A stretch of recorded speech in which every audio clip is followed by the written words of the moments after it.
bien, bienvenue dans un nouveau vlog. Je suis super contente de vous retrouver aujourd'hui avec un temps un peu plus calme que celui sur lequel je vous ai quitté hier soir, hein. Oui, l'orage et moi, ça ne fait pas deux. J'ai très mal dormi. Il y a eu de l'orage toute la nuit ici, c'était l'enfer. Enfin, pour ceux qui n'aiment pas l'orage comme moi, c'était un peu l'enfer, c'est un peu la crise ici dans le nord. Bref, aujourd'hui ça va beaucoup mieux, espérons que ce soir ce soit pas la même quoi, voilà. Alors il y a 3 semaines de ça je pense, 15 jours, 3 semaines, je vous ai dit que je faisais une nouvelle collaboration avec Babies R Us. Donc en fait je vais recevoir 2 fois par mois des articles en test etc. pour Mila, donc par rapport à Mila, c'est des articles bébé enfant. Et je suis super contente parce qu'aujourd'hui j'ai reçu un nouveau babyphone, Visiophone. Je suis tellement contente parce que j'en pouvais plus du mien. Je vous ai déjà expliqué que j'avais des soucis avec celui que j'avais pour le moment. Et enfin, libéré, délivré, j'en ai un nouveau, je suis trop contente et je vais vous le montrer tout de suite. Alors en termes de babyphone, on n'a pas tous besoin de la même chose. Il y a des gens qui ont besoin de babyphone avec une plus longue portée, il y en a d'autres qui ont besoin de babyphone qu'on peut transporter à gauche à droite, enfin bref. Tout le monde n'a pas le même besoin. Et en fait la marque Babymove vient de sortir une nouvelle gamme de babyphone qui s'appelle Yo. Et du coup il y a plusieurs Yo. Moi j'ai reçu le Yo Travel que je vais vous montrer tout de suite et que je vais installer. Je suis trop contente franchement. Donc je vais vous présenter le mien, mais sur le site internet vous pourrez en retrouver 2 autres. Donc je vous mets bien sûr comme d'habitude tous les liens en barre d'infos, n'hésitez pas à les checker. Et on va regarder à ça tout de suite. Du coup le mien a une portée de 250 mètres, ce qui est vraiment énorme et ce qui est vraiment bien. Quand je vois cette photo ça me fait penser à nous quand on est dehors. Effectivement si on est en train de prendre l'apéro ou enfin ou que sais-je, et que Mila est à la sieste ou même en soirée tout simplement, c'est quand même plutôt pas mal s'il va de mon jardin jusqu'à sa chambre, ce qui n'était pas le cas de mon ancien babyphone. Il a un écran tactile de 6 cm, ce qui est assez grand, je vais vous l'ouvrir juste après bien sûr. Il a une vision panoramique de 180 degrés et comme les meilleurs babyphones, vous avez une fonction d'affichage avec la température. Il y a bien sûr une vision nocturne, un zoom x2. Du coup, le voici, le voilà. Voilà la caméra et le monteur professionnel arrive pour monter la caméra. Et il n'y a pas grand chose à faire, faut juste la brancher et l'installer sur le lit. Qu'est-ce que c'est ça, à ton avis? C'est quoi? Je sais pas. C'est la nouvelle caméra pour te surveiller quand tu fais dodo. Alors on vient de l'allumer. Ah, c'est génial. Il se met en veille et il se redéclenche. Il se met en veille et il se redéclenche quand on fait du bruit. Quand on... Bah, faut plus qu'on parle, faut qu'on... On se taise, il est en veille. Oh, c'est top!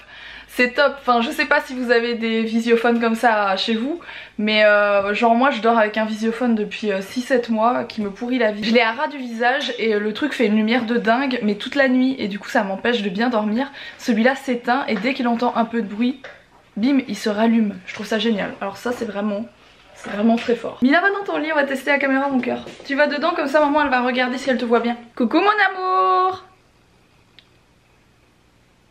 Tu m'entends mon cœur? Bon donc il y a vous savez un bouton pour pouvoir parler à l'enfant directement. Il y a un bouton pour pouvoir parler directement à l'enfant comme ça pour lui dire de se recoucher tout simplement pendant la nuit. Moi avec Mila maintenant ça marche très bien, elle se recouche tout de suite. J'ai plus besoin de me lever quoi. Bah je suis trop contente, il est vraiment super bien. Je vais regarder de mon bureau. Alors franchement s'il va jusqu'à mon bureau c'est top parce que mon ancien n'allait pas jusqu'à mon bureau parce qu'il y a pas mal de mètres. Mais bon logiquement 250 mètres ça doit fonctionner sans problème. Oh ça va nickel. Je suis trop contente. Parce que la maison est tellement grande ici, vous vous en rendez peut-être pas compte en caméra mais genre mon salon, salle à manger ici fait 100 mètres carrés.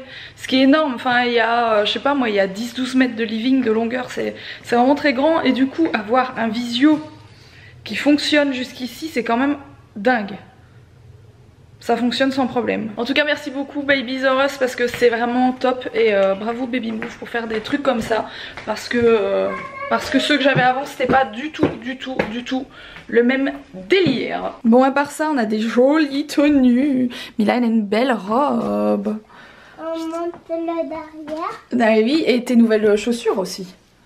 Elles sont canon. Et moi aussi j'ai des nouvelles chaussures qui sont assez originales, que j'aime beaucoup beaucoup. Et là, ça, c'est un peu mon... C'est des tenues qui viennent de la Halle, pour ceux qui pourraient se demander. Voilà. Ah oui, Mila a décidé de vous refaire un bonhomme, de vous redessiner un bonhomme. Vas-y mon chat, on te regarde. Un bonhomme comme ça, et debout. T'as appris ça à l'école, mon cœur? Non, T'as appris ça comment? j'ai pas appliqué. Je prends de la bouche. Ah c'est marrant, tu les dessines de travers pour les faire de face, c'est trop bizarre. Elle les dessine comme ça pour les faire comme ça, c'est trop bizarre. J'arrive pas à faire les... Les cheveux, regarde, on peut faire comme ça si tu veux.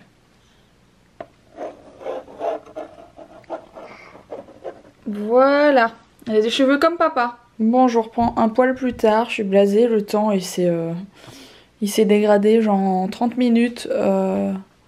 Il fait super plus bon. On va faire un bricolage. On va faire un bricolage, Mila me demande depuis hier pour faire un petit bricolage. Donc c'est parti, on va faire un papillon. Papillon. Oh, c'est parti.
De sécher, dès qu'il sera sec elle pourra lui dessiner ses yeux et son nez il me semble. J'y pense, Alex qui est encore en plein travaux. Hey, c'est du sérieux, je te coupe tout de suite. J'ai mis ma tenue jaune fluo, c'est du sérieux là, on attaque là. On n'est pas là pour des pandas. Vous voyez ce que je veux dire, j'ai occulté le mot. Cette expression, tu t'auto-censures, c'est très bien ça. La vidéo, vous êtes nombreux à me demander si elle est sortie, la fameuse vidéo room tour de la salle de jeu. Pour finir, je vous l'ai pas faite parce qu'en fait il y a plein de trucs qui sont enchaînés, j'ai pas eu le temps de la faire. Et Alex n'a toujours pas fini la dernière couche des radiateurs. C'est pour ça que je vous ai pas fait la vidéo aussi.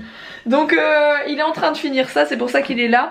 Et je vous ferai ça très prochainement. Mais vous verrez la vidéo passer, vous pourrez pas la rater. Ça va vraiment être room tour salle de jeu ou quelque chose comme ça. Donc ça arrive très vite, je vous promets que je vous fais la vidéo très vite. Et voilà le petit bricolage du jour terminé. Tout simple, hyper rapide, mais elle est contente, voilà. Bon, je vous reprends beaucoup plus tard les amis. Avec plein de boutons, c'est magnifique. J'allais mettre ma crème. Et vous êtes nombreuses à me parler des crèmes de jour, etc. Enfin, de temps à autre, vous m'en parlez. Donc voilà, ça, c'est plutôt une crème de nuit à cette heure-ci. Ben, c'est une crème de base. Enfin, c'est une crème. Il fait matin et soir, voilà. Elle est presque finie. Voilà, ce qui veut dire que je l'ai beaucoup aimée et c'est extrêmement rare pour des crèmes. Donc sachez que celle-ci, elle est top. C'est donc la Sensibiafine gel crème visage hydratant désaltérant que je vais racheter, que j'avais reçu par la marque. Je l'aime plus que la tellement hydratante de Clinique que j'aimais déjà beaucoup. Alors, pourquoi je vous reprends maintenant? Pourquoi je n'ai pas vlogué le reste de l'après-midi? Parce que j'avais énormément de boulot et j'ai bossé tout le temps. Et j'ai fait une petite pause pour regarder 3 épisodes de Gossip Girl. Et Alex se fout de ma gueule. Je ne suis pas fière, surtout que... En fait, je pense que c'était la dernière fois que je regardais parce que je suis saoulée de ce truc. Parce qu'on veut voir des gens ensemble et on a l'impression que ça va jamais arriver et on vous reporte le truc à chaque fois et ça me saoule. Donc je pense que je vais en rester là parce que je perds un peu mon temps et il y a quand même 6 saisons, je ne suis qu'à la 2e. 6 ou 7 saisons même. Donc voilà, Gossip Girl, je pense que pour moi c'est la fin. Tu n'as pas montré mon imitation de Chuck Bass.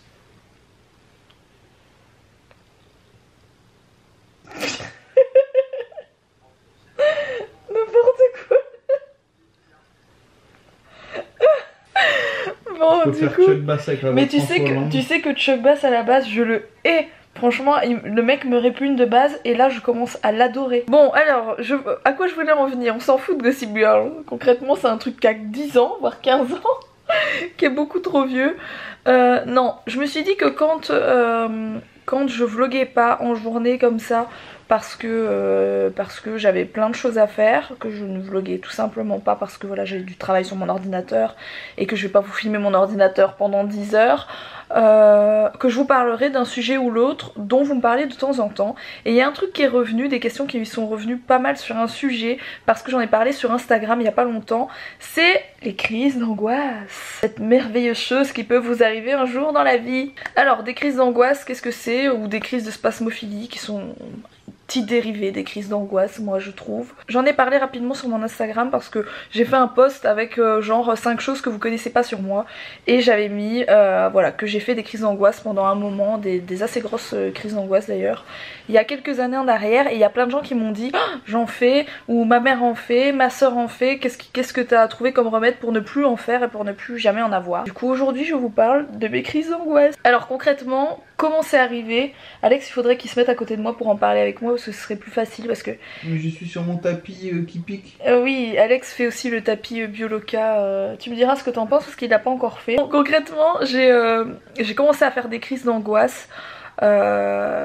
Je pense à un moment où je travaillais beaucoup trop, où je travaillais à la télé, je travaillais à la radio et je faisais des dates de DJ tous les week-ends, mais genre je les enchaînais, j'en faisais 3 par soir. 3 par soir. Bon si, c'est arrivé que j'en fasse 3 par soir aussi, c'était juste fou, mais plutôt 3 par week-end, voilà. Un jour je mixais en Italie, le lendemain on me demandait d'aller mixer en Suisse et le surlendemain je devrais revenir en France. Bref, j'étais au bout du rouleau au niveau fatigue. Et surtout, je suis au bout du boulot. Il fallait vraiment toujours être au top parce qu'en fait quand vous êtes... j'étais DJ, pour ceux qui me suivent depuis longtemps vous le savez, pour ceux qui viennent d'arriver, à la base mon métier depuis 10 ans c'est DJ. Voilà, c'est un boulot dans lequel vous pouvez pas vous relâcher, vous devez toujours être au taquet, vous devez toujours être en forme, vous devez tout simplement toujours assurer pour les gens qui sont devant vous en boîte, c'est tout simple, ou pour les gens qui vous engagent. Et quand vous bossez à la radio ou à la télé, c'est identiquement la même chose, c'est des boulots hyper intenses, comme dirait Sophie qui prend toujours cette expression, c'est des trucs hyper intenses où vous devez être sur au taquet. Et à un moment donné, au fil des mois, si vous attrapez une fatigue, ce qui peut vous amener, en tout cas pour moi je pense que c'est ça qui est arrivé, je ne vois pas d'autre raison, j'ai commencé à faire des crises d'angoisse. Alors comment elles se sont traduites mes crises d'angoisse? Au début j'arrivais juste, j'étais en voiture en fait et j'arrivais plus trop à respirer. J'avais l'impression d'étouffer en fait, d'avoir du mal de faire rentrer de l'air dans ma bouche ou par le nez, c'était trop bizarre. Et du coup quand vous commencez à avoir ça, ça vous arrive une fois, vous vous dites oh, j'ai eu un coup de chaud, voilà, une bouffée de chaleur, j'en sais rien, ça peut arriver. Mais quand ça commence à vous arriver 1 ou 2 fois par jour, régulièrement, pratiquement tous les jours, vous commencez à vous dire qu'en fait vous avez une maladie au poumon ou que vous avez un truc, enfin bref, vous commencez à vous taper des films. Vous allez voir un médecin, il vous fait faire des tas de tests, donc moi j'ai fait des trucs neurologiques il me semble, j'ai fait scanner, IRM. Je suis allée voir... j'ai fait quoi d'autre? J'ai fait d'autres trucs. J'ai fait quoi? J'ai fait d'autres trucs par rapport à ça. Je sais plus. Alex il se souvient plus parce que c'est il y a quelques années. Bref, je suis allée voir mon médecin et voilà. Et personne ne trouvait rien, donc on m'a dit ouais c'est peut-être de la fatigue, etc. Ça va passer, machin. Sauf qu'au plus ça allait et au plus mes crises elles étaient violentes, jusqu'au jour où je me suis retrouvée dans mon lit à ne pas savoir m'endormir et à demander à Alex d'ouvrir les fenêtres, etc. parce que je savais plus respirer et j'avais l'impression que j'allais mourir tout simplement. Donc ça c'est... voilà, je me rappelle très bien. Tu t'es retrouvée 2 fois à l'hosto? Je me suis retrouvée 2 fois, oui. Alors ensuite je me suis retrouvée 2 fois aux urgences à l'hôpital parce que j'étais convaincue que j'avais quelque chose de très grave qui allait m'arriver et que j'allais mourir tout simplement. Donc c'est vraiment un truc, enfin des crises d'angoisse quand elles sont aussi fortes que ça, c'est vraiment horrible. Parce qu'en fait les gens qui sont autour de vous ne comprennent pas ce que vous avez. Alex me prenait littéralement pour une folle, il faut le dire. Non. J'avais capté depuis le début ce que c'était et je lui répétais ce qu'un jour un médecin lui a dit et il lui a fait changer de truc. Mais sauf que quand c'est moi qui le dis, bah on m'écoute pas. Quand c'est le médecin qui le dit, On écoute. J'ai pas du tout fait comment on appelle ça, de dépression ou quoi, c'est pas la même chose du tout. Du surmenage. C'était plus du surménage pour ma part. Et voilà, Alex qui est pas médecin, forcément, il avait beau me dire t'as rien, t'es juste fatigué, tu fais de la spasmophilie, donc voilà, enfin c'est pas grave, ça va passer, il peut rien t'arriver de grave. Il avait beau me dire ça, me répéter ça 100 fois, pour moi je sentais très clairement que j'étais pas bien, que j'avais la tête, oui, parce qu'en plus de ça, quand vous faites des crises de spasmophilie, si elles sont fortes, vous avez la tête qui tourne et limite à tomber dans les pommes. Donc il m'est arrivé 1 ou 2 fois de me retrouver dans mon lit avec vraiment mes yeux qui flanchent, quoi. Enfin voilà, tout ça mélangé pour les gens qui en font ou qui en ont déjà fait, vous voyez très bien de quoi je parle. C'est juste horrible quand vous savez pas ce que vous avez vraiment. Et que vous ne savez pas comment le soigner tout simplement parce qu'en fait on vous trouve pas, enfin vous allez voir votre généraliste, moi mon généraliste trouvait pas ce que j'avais, oui tu fais peut-être des crises de spasmophilie, ok, mais il n'y a rien pour me soigner. Je pense même qu'à ce moment là on m'avait donné des trucs, c'était sédatif PC, c'est des espèces de cachets que vous devez prendre, mais c'est genre des trucs qui servent à rien, c'est juste pour vous faire prendre un truc, il me semble, hein, j'ai pas envie de m'avancer. C'était pas sédatif PC, c'était un autre truc.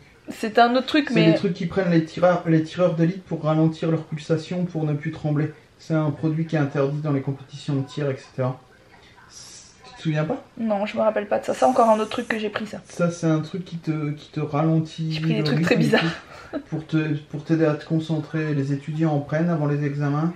Avant les gros examens, les tireurs d'élite en prennent. Mais il me semble que j'ai pris du sédatif PC aussi parce que j'en ai retrouvé une boîte et je vois pas pourquoi j'aurais retrouvé ça dans mon armoire à pharmacie. Bon, t'en as peut-être prescrit. Donc on m'a prescrit ce truc, mais bon, c'est des trucs qui vous servent pas à grand chose. Je me suis retrouvée donc 2 fois aux urgences, comme Alex vous l'a dit, devant des urgentistes, concrètement qui se foutaient, la dernière fois qui s'est vraiment foutu de ma tronche et qui m'a donné ce qu'on appelle... du Transcène, donc qui est un calmant très puissant qui vous calme effectivement. Vous prenez ça, vous êtes libéré, délivré de tous vos problèmes en quelques secondes, hein. Donc voilà, mais vous pouvez pas prendre ça définitivement, enfin vous pouvez pas prendre ça tout le temps pour vous calmer. Déjà ça, on vous prescrit pas du Transcène comme ça, c'est parce que j'étais aux urgences tout simplement. Au final, mon médecin a commencé à me donner ce qu'on appelle l'Exomil. C'est aussi un calmant qui est quand même moins puissant que du Transcène, mais qui est quand même assez violent. Et j'étais obligée de prendre ça en fait avant de bosser à la télé. Donc personne ne le savait à part moi et Alex que j'avais ça en fait, parce que ça ne se voyait pas, je faisais tout pour que ça ne se voit pas en fait. Je prenais ça avant de faire mes dates, ce qui faisait que j'étais hyper fatiguée, que j'étais vraiment pas dans mon assiette, mes bookings DJ je veux dire. Bref, je prenais des demi-cachets parce qu'un cachet c'était trop violent pour moi. Jusqu'au jour où, ça a duré quelques mois, jusqu'au jour où j'en ai eu vraiment marre et j'ai dit je prendrai plus jamais de médicaments parce que c'est pas possible de continuer à prendre des cachets comme ça, c'est horrible. C'est un peu, pour moi c'était un peu comme prendre de la drogue, c'est juste horrible quoi, je voulais pas, moi qui déteste prendre des médicaments, je voulais pas continuer à prendre ça. Bon désolée, j'avais plus de batterie, Alex est parti me rechercher une nouvelle batterie. Du coup j'en étais, oui je suis allée voir un jour, c'est mon médecin qui m'avait conseillé d'aller la voir. Un médecin d'ailleurs à l'hôpital ou la clinique de Nivelles en Belgique. J'étais jamais allée là-bas de ma vie et je suis arrivée là-bas en rendez-vous chez quelqu'un qui s'occupait spécialement de crises de spasmophilie. Et je suis tombée sur une nana. Si vous faites des crises d'angoisse et que vous êtes belge, allez là-bas. Je suis allée la voir une fois et pratiquement du jour au lendemain je n'ai plus jamais rien eu, pratiquement. En fait elle m'a parlé, elle m'a expliqué ce que c'était vraiment en détail. Elle a réussi à me rentrer dans la tête que c'était dans ma tête et que c'était du surmenage, de la fatigue et que c'était quelque chose juste dans ma tête et je sais pas, elle a une façon de me parler qui a marché. Du coup on m'a demandé vis-à-vis de mon post Instagram, on m'a demandé ce que j'avais comme conseil et je pense que une des meilleures choses à faire c'est de vous trouver une activité que vous aimez vraiment beaucoup, même si vous pensez que vous n'êtes pas capable de le faire parce que moi je pouvais plus conduire à l'époque hein, donc clairement il fallait Alex qui me conduise partout parce que je me suis arrêtée une fois en pleine rue, je me suis arrêtée une fois sur la bande d'arrêt d'urgence de l'autoroute, bref parce que j'avais une crise qui montait, j'avais la tête qui tournait et je n'étais plus capable de conduire. Donc c'est vrai que ça peut être hyper handicapant d'avoir ça, mais je pense que vraiment il faut se mettre en tête que c'est dans la tête, que vous ne pouvez rien avoir de grave, surtout si vous avez fait tous les examens comme moi j'ai fait, genre j'ai fait tout ce qui pouvait être grave dans la vie et je n'avais rien. Voilà, et trouvez une activité vraiment qui vous plaît et qui vous change les idées à fond. Le top, je pense que c'est le sport. Genre, je sais pas, si vous voulez faire de la natation, c'est trouver un groupe pour en faire avec des gens. Parce que le fait d'être avec des gens... Un groupe, quand t'es tout seul, ça s'appelle pas un groupe. Quand vous êtes avec plusieurs personnes, fatalement, elles vont vous parler d'un million de choses et vous allez vous changer les idées pour plusieurs heures peut-être dans votre journée, etc. Et tout ça, ça va faire que vous allez espacer vos crises d'angoisse. Parce qu'en fait, c'est le fait de ruminer tout seul. C'est le fait d'être fatigué et de vous retrouver tout seul en voiture ou de vous retrouver tout seul. Enfin, généralement, c'est comme ça que ça se passe, à ruminer dans votre tête, et c'est ça qui fait que vous faites des crises. Donc voilà, moi, les seuls conseils que je peux vous donner, bah, c'est déjà d'aller voir cette personne je sais plus comment ça s'appelle, hein, mais c'est quelqu'un qui gère les crises d'angoisse. Donc il y a vraiment quelqu'un là-bas qui gère ça. Un cosmonaute. Non, ça c'est les gens. Et de trouver vraiment des activités pour vous changer les idées. Un spasmophile. C'est hyper important. Un spasmologue. Et pour ce qui est des médicaments, moi j'en ai testé quelques-uns et c'est pas des médicaments bons parce que c'est des choses auxquelles vous pouvez devenir dépendant. Heureusement, moi j'ai quand même un caractère assez fort qui fait que j'ai su arrêter vite. Un jour je me suis dit c'est tout, j'en prends plus, c'est bon, je vais réussir, ça va aller. J'en prends plus, je vais réussir à surmonter ça. Et ça a été... C'était de la drogue. Mais moi qui n'ai jamais pris de drogue, j'ai pas envie de commencer avec des médicaments, vous voyez ce que je veux dire. De la drogue. N'importe quoi. Donc voilà. Est-ce que tu gardes des bons... Une fois j'ai pris des Walt Disney comme dans les Trois Frères. N'importe quoi. Dis pas des trucs comme ça, il y a des jeunes qui nous regardent, c'est des conneries ce qu'elle raconte. Hein. Donc voilà, j'avais envie de vous en parler parce que c'est vrai que c'est un truc, je pense que c'est un sujet sur YouTube dont je n'avais jamais parlé vraiment. Parce que c'est pas un truc hyper joyeux, mais c'est vrai que je me suis rendu compte sur mon post Insta qu'il y a énormément de gens qui en faisaient. Et je pense que c'est vraiment ce qu'on appelle le mal du siècle, comme on a dit, il y a plusieurs trucs comme ça. Peut-être qu'on va aider des gens. Et peut-être que ça aidera des gens, bien que je vous ai pas donné de solution miracle. Mais je sais très bien... Je sais très bien, écoutez pas ce qu'il dit. Je sais très bien que quand on est dans une période où on en fait dans sa vie, on pense qu'on en fera toujours et qu'on s'en sortira jamais. Et c'est vraiment horrible. Et dites-vous que du jour au lendemain, si vous vous rentrez bien ce qu'il faut dans votre tête, ça s'en va les amis. Dans votre tête ou ailleurs. Ça s'en va, vraiment, ça peut partir comme c'est venu. Ça s'en va et ça revient. C'est fait de... Bon sur ce, j'espère... Tu m'as lancé, hein, tu m'as lancé là-dessus. J'espère que ce vlog vous aura plu, je compte sur vous pour le liker, n'oubliez pas de vous abonner si ce n'est pas encore fait. Et puis moi je vous retrouve dès demain pour un prochain vlog. Alors demain, je vous en parle pas plus, mais demain je suis comme ça. Parce que demain j'ai rendez-vous chez un médecin, mais assez particulier. Je vous donne rendez-vous demain pour voir un petit peu ce que je vais faire. Et je suis vraiment en flip. Bref, je vous fais des gros bisous et je vous dis à demain. Barracuda.